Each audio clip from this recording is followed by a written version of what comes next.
এই সরকার তার বাজেটে, তার কর্মসূচিতে, তার নীতি প্রণয়নে এবং তার ব্যবস্থাপনায় এদেশের প্রতিটি প্রতিবন্ধী মানুষকে অন্য সকল নাগরিকের সম অধিকার দিয়ে তার সমস্ত সেবা এবং অধিকারকে নিশ্চিত করার জন্য কাজ করছে। সারা দেশের বিভিন্ন উপজেলায় সরকার কর্মসূচি নিয়েছে এবারের বাজেটে যে আমরা সেই ধরনের কর্মসূচি বাস্তবায়ন করব, যাতে এই শিশুগুলো গ্রামে গঞ্জে শহরে নগরে যেখানেই থাকুক তারা যেন আমাদের স্বাস্থ্য সেবাটা পায়।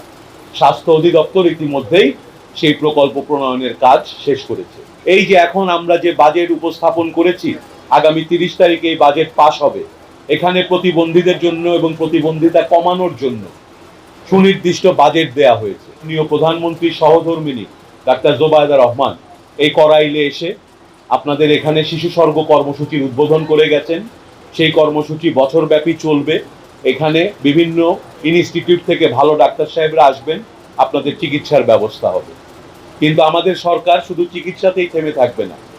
ইতিমধ্যেই শিক্ষা মন্ত্রণালয় থেকে উদ্যোগ নেওয়া হয়েছে প্রতিবন্ধী শিশুদের শিক্ষার ব্যবস্থা করা।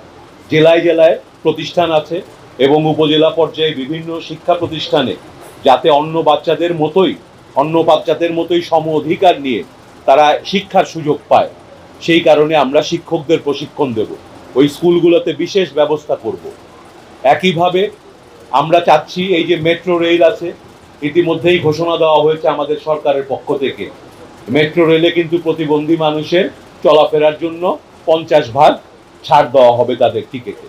অর্থাৎ এই সরকার তার বাজেটে, তার কর্মসূচিতে, তার নীতি প্রণয়নে এবং তার ব্যবস্থাপনায় এদেশের প্রতিটি প্রতিবন্ধী মানুষকে অন্য সকল নাগরিকের সম অধিকার দিয়ে তার সমস্ত সেবা এবং অধিকারকে নিশ্চিত করার জন্য কাজ করছে। আমরা অনেক বছর ধরে স্বপ্ন দেখি যে এই দেশে কোনো শিশু ধনী কিংবা গরিব, কোনো মানুষ ধনী কিংবা গরিব, যে কোনো ধর্মের অনুসারী, যে কোনো কাজে তিনি থাকুন, তিনি যেন সুস্থভাবে বাঁচতে পারেন।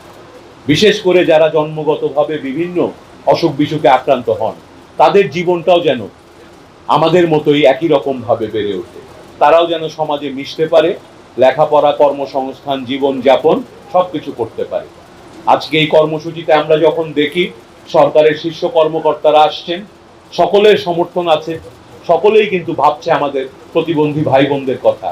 এইটা কিন্তু বোঝা যায় যে এই সরকার একটা মানবিক সরকার, সে সমাজটাকে মানবিক করতে চাচ্ছে।